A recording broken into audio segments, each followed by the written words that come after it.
তানিয়া বেগম রীতিকে নিয়ে আজ আমার বেরিয়েছেন শপিং করতে। বিয়ের 3 দিন বাকি আছে। আজ বিয়ের জন্য বেনারসি কেনা হবে। আজকালকার যুগে লেহেঙ্গা বেশি পরে মেয়েটা, কিন্তু মেহরাব আগেই বলে দিয়েছে বিয়ে দিন শাড়ি পরতে হবে। তাই রীতি শাড়ি দেখতে লাগলো। মেহরাবের পছন্দ অনুযায়ী শাড়ি কিনবে। মেহরাবকে কতবার বলছে বিয়ের শাড়ি কেনার দিন সাথে আসতে, কিন্তু মেহরাব জরুরি মিটিং এর কারণে আসতে পারেনি। রীতি দোকানদার শাড়ি দেখাচ্ছে। তানিয়া বেগম রীতি হাতে একটা লাল শাড়ি দেখিয়ে বললেন, রীতি এটা দেখ, সুন্দর না? রীতি শাড়ি আয়নার সামনে গিয়ে শাড়ি গায়ে জড়িয়ে মেহরাবকে ছবি পাঠালো। মেহরাব মিটিং এর মাঝে রীতি মেসেজ পেয়ে মুচকি হেসে ছবি পাঠিয়েছে। রীতি নিচে লেখা, আপনার বউকে কোন রঙের শাড়িতে বিয়ের দিন দেখতে চান? মেহরাব হাসলো, লিখে পাঠালো, লালের রঙে আমার বউকে বেশ সুন্দর লাগছে, তবে হালকা গোলাপিতে বেশি সুন্দর লাগবে মেহরাব চৌধুরীর বউকে। রীতি মেসেজ পেয়ে মুচকি। দোকানদারকে রীতি বলল আরো কিছু শাড়ি দেখাতে। অনেকগুলো শাড়ি থেকে রীতি হালকা গোলাপি রঙের একটা শাড়ি পছন্দ করে নিল। তানিয়া বেগম বলে উঠল, বাহ, এই শাড়িতে তোমাকে অনেক বেশি সুন্দর লাগছে। রীতি শাশুড়ির থেকে এমন কথা শুনে বেশ লজ্জা পেল। তারপর গায়ে জড়িয়ে হালকা হেসে মেহরাবকে ছবি তুলে মেসেজে পাঠালো। মেহরাব ছবি দেখে মুগ্ধ ভীষণ। মনে মনে কল্পনা করলো বিয়েতে এই শাড়ির সাজে রীতিকে কেমন দেখাবে। মেহরাব রিপ্লাই করলো, বেস্ট বিউটিফুল, মন্ত্রী মেহরাব চৌধুরীর পারফেক্ট ওয়াইফ। রীতি হাসলো। তারপর শাড়ি নিয়ে বলল, এটা নেব। তানিয়া বেগম রীতির দিকে তাকিয়ে বলে, তোমাকে এটাতেই মানিয়েছে। রীতি মাথা নিচু করে হাসলো। তানিয়া বেগম তারপর শাড়ি টাকা মেটালেন। তারপরে বিয়ের জন্য কিছু অলংকার সহ যাবতীয় জিনিসপত্র কেনা হলো।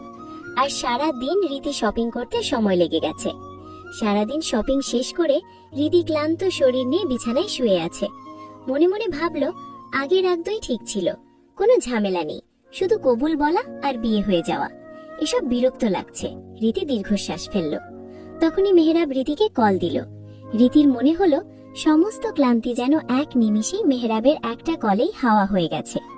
রীতি কল ধরল, সালাম দিল। মেহরাব সালামের ছোট করে উত্তর নিয়ে হাসলো। তারপরে দুজন মিলে বেশ কিছু কথা বলে ঘুমিয়ে পড়ল। সামনে বিয়ে, তাই বাসায় সকল মেহমান আসা শুরু করলো। সকাল হয়ে গেল। রত্না বেগম রীতিকে তাড়া দিল জলদি রেডি হতে। ফিরে এসেই ব্যাগ ট্যাগ গুছিয়ে রওনা দিল সবাই মিলে হলের দিকে। একদিনই পরে দুটো অনুষ্ঠান, সকালে মেহেন্দি, বিকালে গায়ে হলুদ। বেশি সময় নেওয়া হয়নি। রীতির বোন ইতি তার হাজবেন্ড ও মেয়েকে নিয়ে আমেরিকা থেকে এসেছে ছোট বোনের বিয়ে বলে। এদিকে আত্মীয় স্বজন প্রায় সবাই মিলে চারপাশে হইচই। রীতি পৌঁছে দেখলো তুলি আগেই চলে এসেছে। রীতিকে দেখে তখনই তুলি নিচে নেমে এলো। ব্যাগ ট্যাগ বুঝিয়ে দিয়ে ছুটলো রীতিকে নিয়ে হাত ধরে ছাদে। একপাশে দুজন দাঁড়িয়ে আছে। তুলি রীতিকে জিজ্ঞাসা করলো কিভাবে কি। রীতি তুলিকে সবকিছু বলল। বিশাল বড় একটা হল ভাড়া করা হয়েছে। জায়গাটা শহরের একটু বাইরে দিকে, বাইপাস মোড় থেকে ডান দিকে যেতে হয়। গ্রামের পরিবেশে এত বড় হল সারা বছরই বুকিং থাকে। রুচিশীল মানুষ যারা একটু ইউনিক ভাবে তাদের মেমোরিজ গুলো মেমোরেবল করে রাখতে চায়, তারাই বেছে নেয় হলটা। রাত জন্য জায়গাটা ঘুরে দেখা হলো না। রীতি সকাল সকালই বেরিয়ে পড়বে দেখার জন্য ঠিক করলো। রীতি যে রুমে আছে সেই রুমে সমবয়সী মেয়েরা, কেউ কাজিন, কেউ ফ্রেন্ডস। রীতি মেহরারকে কখন থেকে ট্রাই করে যাচ্ছে। মেহরার ফোন ধরল না। অচেনা জায়গা, গাদাগাদির ভেতর রীতি আর ঘুম হবে না। রীতি একবার পুরো রুমে চোখ বুলিয়ে নিল, সবাই ঘুম। হঠাৎ করে মনে হলো কেউ একজন নড়ল। রীতি এগিয়ে গেল দেখার জন্য কে নড়ল। হাত চেপে ধরল। রীতি ভয় পেয়ে গেল। তুলি সাথে সাথে কথা বলল, রীতি। রীতি যেন হাত ছেড়ে বাঁচল। নিচু স্বরে জিজ্ঞেস করলো, তুই ঘুমাসনি? তুলি বলল, কি হয়েছে? রীতি বলে, মন্ত্রী সাহেব সাথে একটু কথা বলতে চাই। তুলি, তাহলে কল দে। রীতি, কল রিসিভ করছে না। আর ছেলের বাড়ি সেক্টর ওই দিকে থাকবে, আর মেয়ের বাড়ির এই দিকে। সবাই বলে দিয়েছে বিয়ের আগে ছেলে মেয়ে আর দেখা না করতে। রীতি বলল, এই আইনি কখন পাশ হলো? তুই আসার একটু আগে। তাহলে এখন উপায়? শুভ ভাইয়াকে বল একটু ডেকে দিতে, আমি পিছনের রাস্তার ওই দিকে যাচ্ছি। হ্যাঁ, ব্যবস্থা কর একটু। তুই যা, আমি মন্ত্রী সাহেবকে পাঠাচ্ছি। মেহরার একটু রেগে আছে রীতির কাণ্ডে। শুনশান এদিকটায় গাছগাছালির বাগানে গা ছমছম করে। নির্বোধ মেয়ে কিভাবে এখানে একা একা দাঁড়িয়ে থাকে? ধীরে ধীরে এগিয়ে গেল মেহেরার। ওই তো সামনে রীতির ছায়া দেখা যাচ্ছে। মেহেরার আর সেদিকে গেল না, এখানেই দাঁড়িয়ে ডাকলো, বৌজান। রীতি শুনতে পেল, পা চালিয়ে সে মেহেরার সামনে উপস্থিত হলো। মেহেরার পকেটে দুহাত ঢুকিয়ে দাঁড়িয়ে আছে। শান্ত গলায় জানতে চাইল, বৌজান, ডেকেছো কেন? রীতি তখনই উত্তর করল না। কি উত্তর দিবে সে জানে, কিন্তু সংকোচ বোধ করছে। মেহেরার কি জিজ্ঞাসা করা উচিত হবে? একটু চিন্তা করে সাহস সঞ্চয় করে প্রশ্ন করল, আমি কি আপনাকে কিছু প্রশ্ন করতে পারি? পার্সোনাল, আমার খুব দরকার। বল মন্ত্রী সাহেব, আপনাকে আমার ভীষণ ভালো লাগে। আমার মনে হয় আপনার সাথে নির্দ্বিধায় আমি শেষ বয়স পর্যন্ত পার করতে পারবো। আমি বিশ্বাস করি আপনিও মনে মনে তাই চান। আপনাকে আমি বিয়ের পর থেকে আমার মনে জায়গা পেয়েছি। আপনি কি আমাকে গ্রহণ করতে প্রস্তুত? মেহরাব উত্তর দিল, হ্যাঁ আমি প্রস্তুত, হ্যাঁ আছি। রীতি যেন একটু হাসল, অস্থিরতা কমে শান্ত হয়ে গেল। মেহরাব রীতির চোখে চোখ রেখে বলল, তোমাকে আমি আমার জীবনের একটা অংশ হিসেবে গ্রহণ করতে চাই, আমার ভবিষ্যৎ সঙ্গী হিসেবে পেতে চাই।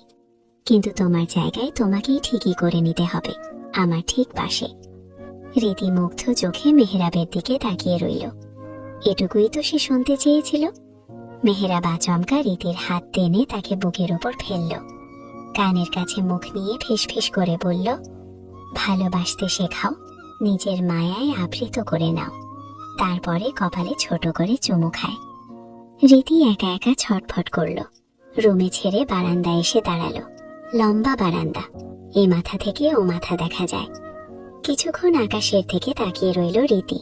রুমে ফিরে আসলো, তার লাগেজটা টেনে বের করলো। লাগেজের থেকে একটা ডায়েরি বের করলো। আবার বারান্দায় এসে দাঁড়ালো ডায়েরি হাতে নিয়ে। পাশে একটা চেয়ারে নিয়ে বসলো, কিছু লেখা শুরু করলো। প্রথম বিয়েতে ছিল কষ্ট আর ভয়, কিন্তু এবার যেন পুরোদমে মেনে উঠেছে বরকনেরা। রীতি তো লজ্জায় লাল টুকটুকে হয়ে আছে। যখন কেউ কিছু বলছে তখনই জোর গলায় উত্তর দেয়, একদম ভাও কথা বলবে না, আমার লাভ ম্যারেজ হচ্ছে, 8 মাসের প্রেমের সম্পর্ক পরিণতি পেতে যাচ্ছে, আমি হাসি খুশি থাকবো না তো কে থাকবে? সবার মাঝে হাসির রোল পড়ে যায়। রীতিকে জিজ্ঞেস করতে রীতি ঘাবড়ে যায়, লজ্জাও পায়। তুলি চেঁচিয়ে বলে, হেই রীতি, কতদিন হলো? রেস্টুরেন্টের ডেটে যেদিন গিয়েছিলি সেই দিন থেকে ধরবো নাকি কাল রাত থেকে? তুলি রীতির উপর ঢলে পড়ল, আকাশের দিকে তাকিয়ে ভঙ্গি করে বলল, সন্ধ্যায় হলুদের অনুষ্ঠানের আয়োজন করা হলো।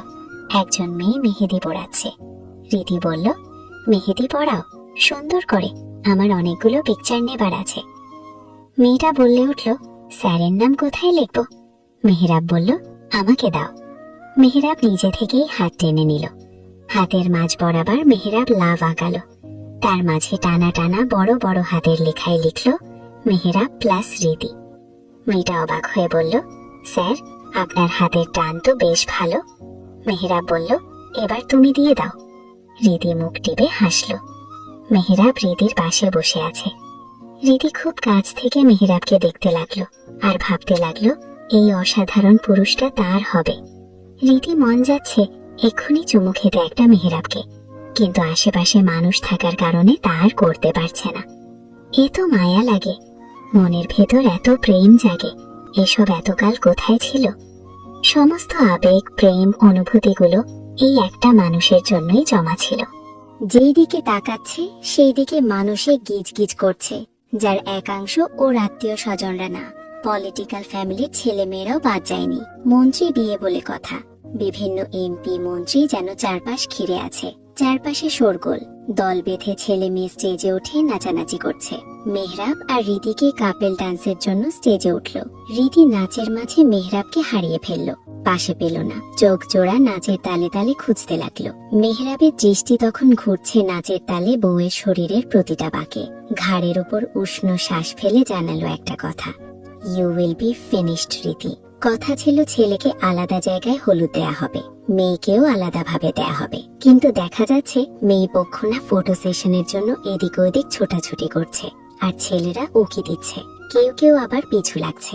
ছেলেদের প্যান্ডেল সাজানো হয়েছে একভাবে, মেয়েদের আরেকভাবে। ফটো সেশন দুটোতেই করতে হবে। মেয়েদেরটাই ছেলেরা ঢুকতে পারছে না, কড়া নিষেধাজ্ঞা জারি করা হয়েছে। কিন্তু ছেলেদেরটাই মেয়েরা ঠিক হানা দিয়েছে। বিভিন্ন পোজে ছবি তুলছে। ছেলেরা মেয়েদের দেখতে হুমড়ি খেয়ে পড়েছে। চিল্লায় বলছে, দোস্ত, বিয়ে করলে ময়দা সুন্দরীকে বিয়ে করা উচিত। কেন? সকালের নাস্তাটা টাকাটা বেঁচে যাবে। সবাই হো হো করে হেসে ওঠে। লিজার তো কটমট করে তাকায়। তুলি স্টেজ থেকে নেমে আসে। লিজার হাত ধরে বলে, চল, থাকা যাবে না এখানে, মুখ চিনে রাখ শুধু। বেরিয়ে যাবার জন্য পা বাড়াতেই পেছন থেকে আঁচল টেনে ধরে। লিজা ঘাড় ফিরিয়ে একটা ছেলের হাতে নিজ শাড়ির আঁচল দেখে ভীষণ রেগে যায়। আঙুল তুলে হংকার ছাড়ে। হে মিস্টার, কি প্রবলেম? ভাবির কে হন? কেন? কি দরকার? প্রেম প্রস্তাব দিবেন? এখনো হিরোর মতো যে আঁচল ধরে আছেন। রবিন আঁচল ছেড়ে দেয়। গাজারা ভাবে বলে, আমার প্রেম টেমে ইন্টারেস্ট নেই, আমি ডাইরেক্ট বিয়েতে বিশ্বাসী। আমি আবার ভাবলাম ভাবির বোন মনে হয় আপনি, অথচ আমার জানা মতে ভাবির কোনো ছোট বোন টোন নেই। আপনার কেন মনে হলো আমি বোন হব? নয়তো থ্যাংক ইউ মিস। আপনার বেআই বেইনি ব্যাপারটা আবার কেমন যেন কেটে যায়। আপনিও দূরের, আমিও দূরের, কাছে আসতে নো বাধা। ডিসকাস্টিং বলে চলে যায়। একে একে স্টেজ প্রায় অধিক ছেলে মেয়ে এগিয়ে যায়। বিল্ডিং থেকে কিছুটা পথ উত্তর বয়ে চলেছে ব্রহ্মপুত্র নদ। বহু প্রাচীন বটগাছের নিচে মাঝারি দুটো নৌকা বাঁধা। পারাপারের জন্য নৌকা দুটো ব্যবহার করা হয়। একটা নৌকাতে লাল সবুজ স্বচ্ছ আকাশের দিকে তাকিয়ে শুয়ে চিত হয়ে আছে মেহরাব। মাথার নিচে দুটো হাত ভাঁজ করে রাখা, হাঁটু ভাঁজ করে এক পায়ের উপরে আরেক পা তুলে একটু পরপর বিট তুলছে। নদীর উপর নৌকাতে অনেকদিন এভাবে শুয়ে থাকা হয় না। বয়ে চলে হাওয়া। পাঞ্জাবির কোনা উড়িয়ে অদ্ভুত ভালো লাগা ঘিরে ধরেছে চারপাশ থেকে। মানুষের ভিড়ে কোলাহলের থেকে এরকম নীরব স্থান ঢের শ্রেয়। একমাত্র সুখ কল্পনায় বিচরিত রীতি নামের মেয়েটাকে এখন পার্মানেন্টলি তার কাছে আনার প্রসেস চালিয়ে যাচ্ছে। আজ বাদে কাল থেকে তাকে যখন তখন চোখের সামনে দেখতে পারবে, তাকে ছুতে পারবে, তার বুকে মাথা রাখতে পারবে, শান্তিতে ঘুমাতে পারবে। নিজেকে ব্যস্ত রাখার জন্য হাজারটা কাজ ঘাড়ের উপর চাপাবে না। একান্ত ব্যক্তিগত সুখটাকে নিয়ে ব্যক্তিগত সময় অবিবাহিত হবে। চোখে মুখে সেই সুখের বিচরণ।